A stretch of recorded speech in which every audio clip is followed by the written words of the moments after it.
Hello दोस्तों। आज हम पढ़ेंगे इजी लैंग्वेज में नर्सिंग प्रोसेस क्या होता है और इसके कंपोनेंट्स क्या होते हैं। और तो चलिए शुरू करते हैं। सबसे पहले देखिए हम देखेंगे नर्सिंग प्रोसेस का डेफिनेशन क्या होता है।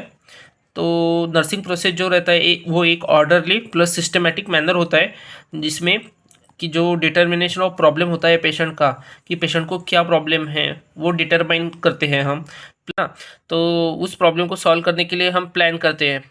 फिर इसमें अलग अलग चीज़ें रहती है, जैसे कि हमें एक मेडिकेशन को कैसे देना चाहिए, क्या प्रोसीजर इन्वॉल्व होगा, वो सब चीज़ें हमें प्लानिंग में इन्वॉल्व होती है। उस प्लानिंग को हमें एक्चुअली एग्जीक्यूट भी करना पड़ेगा ना। तो उस एग्जीक्यूशन के लिए हमें इम्प्लीमेंटेशन करते हैं हम उसमें। सो अब इम्प्लीमेंटेशन तो हमने कर दिया प्रोसीजर ये प्रोसेस को, फिर उस इम्प्लीमेंटेशन को हमें चेक भी करना पड़ेगा ना कि किस लेवल का इम्प्लीमेंटेशन हुआ है।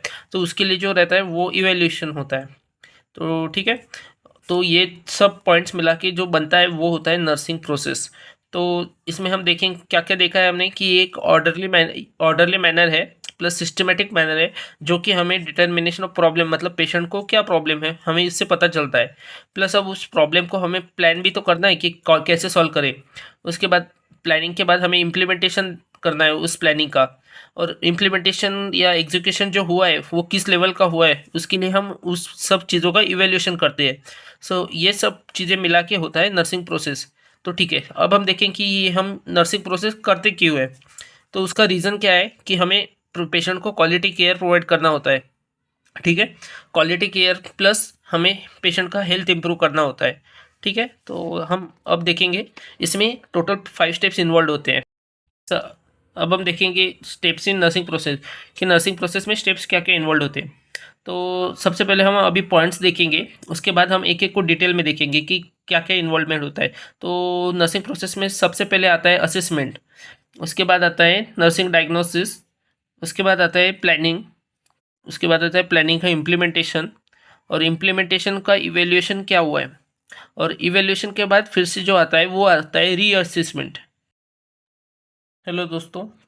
तो अब हम देखेंगे कि नर्सिंग असेसमेंट में क्या क्या पॉइंट्स आते हैं और क्या रहता है।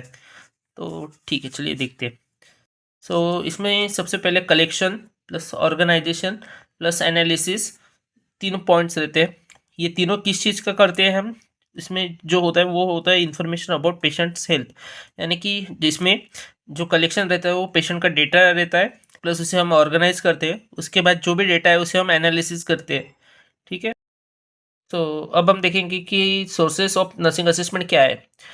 इसमें सबसे पहला पॉइंट जो आता है वो है interview with the patient and family. उसके बाद हिस्ट्री एंड फिजिकल एग्जामिनेशन। उसके बाद आता है रिकॉर्ड्स एंड प्रायर ट्रीटमेंट, यानी कि जो उसका कुछ पहले रिकॉर्ड है या कहीं दूसरी जगह ट्रीटमेंट लिया है, वो सब इसमें इंक्लूड होता है। उसके बाद आता है लैब्स एंड रिपोर्ट्स, अगर उसका कुछ रिपोर्ट्स वगैरह मेडिकल रिपोर्ट्स है तो वो हम देखते हैं। अब हम देखेंगे इंटरव्यू में हम क्या क्या इन्फॉर्मेशन लेते हैं। सबसे पहले इसमें जो पॉइंट रहता है बेसिक पेशेंट का इन्फॉर्मेशन रहता है, जैसे कि नेम, एज और डिसीज क्या है। तो ठीक है। उसके बाद आता है चीफ कंप्लेंट्स, पेशेंट का क्या चीफ कंप्लेंट है, उसे क्या तकलीफ हो रही है अभी। उसके बाद आता है हिस्ट्री ऑफ प्रेजेंट इलनेस। ठीक है, अगर पेशेंट साइकेट्रिक पेशेंट है तो उसको पेशेंट साइकेट्रिक हिस्ट्री लेते हैं पेशेंट की। ठीक है, उसके हिस्ट्री। इसमें हम देखते हैं कि पेशेंट का जो फैमिली है उसमें किसी को पहले कुछ डिसीज़ है क्या, जैसे कि डायबिटीज़, हाइपरटेंशन वगैरह हम देखते हैं, या जेनेटिक डिसीज़ कुछ है क्या। तो उसके बाद पर्सनल हिस्ट्री देखते हैं हम। ठीक है। इसमें एक पॉइंट ऐड होता है, अगर पेशेंट साइकेट्रिक पेशेंट है उसमें हम मेंटल स्टेटस एग्जामिनेशन भी देखते हैं। मेंटल स्टेटस एग्जामिनेशन में क्या क्या आता है। इसमें हम देखते हैं कि जनरल अपीयरेंस कैसा है पेशेंट का और कैसा बिहेवियर हो रहा है। उसके बाद हम स्पीच देखते हैं पेशेंट का। उसके बाद पेशेंट का थॉट देखते हैं कि पेशेंट का थॉट प्रोसेस कैसा है। उसके बाद पेशेंट का मूड कैसा है। उसके बाद परसेप्शन देखते हैं कि उसका परसेप्शन ठीक है या नहीं। उसके बाद जो कॉग्निटिव फंक्शनिंग है इसमें हम देखते हैं कि उसका ये कॉग्निटिव थिंकिंग कैसा है। अब हम देखेंगे नर्सिंग डायग्नोसिस क्या रहता है। ये क्या रहता है कि ये क्लिनिकल जजमेंट रहता है किस चीज़ का, to the actual and potential health problem, मतलब पेशेंट का जो भी कुछ एक्चुअल अभी का जो प्रॉब्लम हेल्थ प्रॉब्लम है या पोटेंशियल या हो सकता है, उसका एक क्लिनिकल जजमेंट रहता है। सो उसके लिए नर्सिंग डायग्नोसिस रहता है। उसका यूज़ क्या है कि ये पेशेंट का जो कंडीशन है उसको डिस्क्राइब करता है। सो नर्सिंग डायग्नोसिस जो है उसको हम कैसे फॉर्मुलेट करते हैं, उसके कंपोनेंट्स क्या क्या रहते हैं। सो अब हम देखेंगे कंपोनेंट्स ऑफ नर्सिंग डायग्नोसिस। ठीक है, सो इसमें सबसे पहले जो कंपोनेंट रहता है वो होता है हेल्थ प्रॉब्लम, कि पेशेंट का क्या हेल्थ प्रॉब्लम है। ठीक है, उसके बाद आता है इटियोलॉजी। इटियोलॉजी क्या रहता है कि ये कॉज रहता है। ओके, सो उसके बाद जो आता है वो है साइन एंड सिम्टम्स। ठीक है, सो इसको हम कैसे याद रख सकते हैं, एज अ PES, मतलब P इज फॉर प्रॉब्लम, ई जो रहता है वो इटियोलॉजी के लिए, और एस जो रहता है वो सिम्टम्स के लिए। ओके, तो नेक्स्ट पॉइंट है प्लानिंग। सो प्लानिंग क्यों करते हैं हम, टू प्रायोरिटाइज द गोल। हमें हमारे गोल जो है उसको प्रायोरिटाइज करना पड़ता है। उसके बाद जो आता है हमें नर्सिंग केयर प्लान जो डेवलप करना रहता है उसके लिए हमको प्लानिंग करना पड़ता है। और उसके बाद जो हमें इंटरवेंशन करना पड़ता है ये प्रोसीजर्स का, सो उसके लिए हमें प्लानिंग करना पड़ता है। ठीक है, सो उसके बाद तो अब हम देखेंगे इफेक्टिव प्लानिंग कैसे करते हैं। ठीक है, तो इफेक्टिव प्लानिंग के लिए सबसे पहले हमें क्या देखना पड़ता है कि इसमें पेशेंट का नीड क्या है, स्पेसिफिक नीड। ठीक है, हमें जो पेशेंट है उसका स्ट्रेंथ और वीकनेसेस क्या है वो देखना पड़ता है। उसके बाद जो भी कुछ गोल है वो अचीवेबल गोल हमें सेट करना पड़ता है। उसके बाद जो रहता है वो अचीवेबल इंटरवेंशन रहेगा। ओके, ठीक है। सो तो उसके बाद का पॉइंट है इम्प्लीमेंटेशन। सो इम्प्लीमेंटेशन क्या होता है, ये जस्ट सिंपली एक ब्लूप्रिंट होता है। हमने जो भी प्लानिंग किया है उसका ब्लूप्रिंट, कि हम किस चीज मतलब कैसे परफॉर्म करेंगे उस चीज़ को। ठीक है, और ये हम क्यों करते हैं, it is done to reduce the problem and improve health. मतलब जो भी पेशेंट का प्रॉब्लम है उसे हम पहले कम करेंगे, उसके बाद जो उसका हेल्थ है वो इम्प्रूव करेंगे। ठीक, उसके बाद हम देखेंगे इवेल्यूएशन। तो इवेल्यूएशन क्या रहता है, ये बस सिंपल है कि जो भी हमने इंटरवेंशन किया है या प्लानिंग किया है उसका इफेक्टिवनेस हम चेक करते हैं। सो ये क्या हेल्प करता है हमें, to identify the progress of care. जो भी हमने पेशेंट को केयर प्रोवाइड किया है उसका प्रोग्रेस क्या है वो चेक करने के लिए, और प्लानिंग जो किया है उसका इफेक्टिवनेस चेक करने के लिए। ठीक है, तो आज हमने क्या क्या देखा है उसको एक बार रिवाइज कर लेते हैं। सो हमने सबसे पहले देखा है नर्सिंग प्रोसेस क्या होता है। तो नर्सिंग प्रोसेस क्या होता है कि ये एक ऑर्डरली प्लस सिस्टमेटिक मैनर होता है, किस चीज़ का, determination of problem of a patient, मतलब पेशेंट को क्या प्रॉब्लम है उसको हम डिटरमाइन करते हैं। प्लस इसमें क्या इंक्लूड होता है, प्लानिंग और इम्प्लीमेंटेशन प्लस इवेल्यूएशन, ये सब चीज़ें मिला के नर्सिंग प्रोसेस कंप्लीट होता है। ठीक है, इसका रीज़न क्या होता है, to provide quality care. Okay, और इसमें 5 स्टेप्स इन्वॉल्व होते हैं। सो उसके बाद आता है steps in nursing process.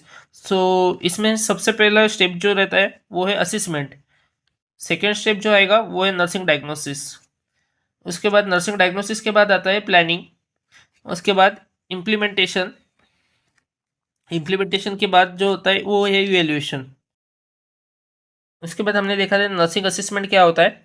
So nursing assessment क्या होता है, कलेक्शन, ऑर्गेनाइजेशन एंड एनालिसिस, किस चीज़ का इंफॉर्मेशन अबाउट पेशेंट हेल्थ।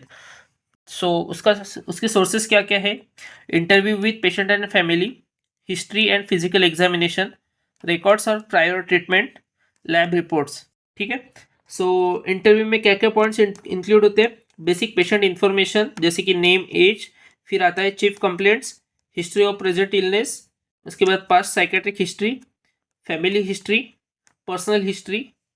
ठीक है, अगर पेशेंट साइकेट्रिक पेशेंट है तो उसमें एक पॉइंट और ऐड होगा जो कि है mental status examination. Mental status examination में क्या क्या पॉइंट्स इंक्लूड होंगे, जनरल अपीयरेंस एंड बिहेवियर, उसके बाद स्पीच, थॉट, उसके बाद है mood, perception and cognitive function. उसके बाद हमने देखा था नर्सिंग डायग्नोसिस क्या होता है। सो नर्सिंग डायग्नोसिस क्या रहता है, वो एक क्लिनिकल जजमेंट होता है, किस चीज़ का, to the response to actual and potential health problem. जो कि एक्चुअल और पोटेंशियल हेल्थ प्रॉब्लम क्या है पेशेंट का, उसके रिलेटेड क्लिनिकल जजमेंट रहता है। सो इसका यूज़ क्या है, to describe the patient condition.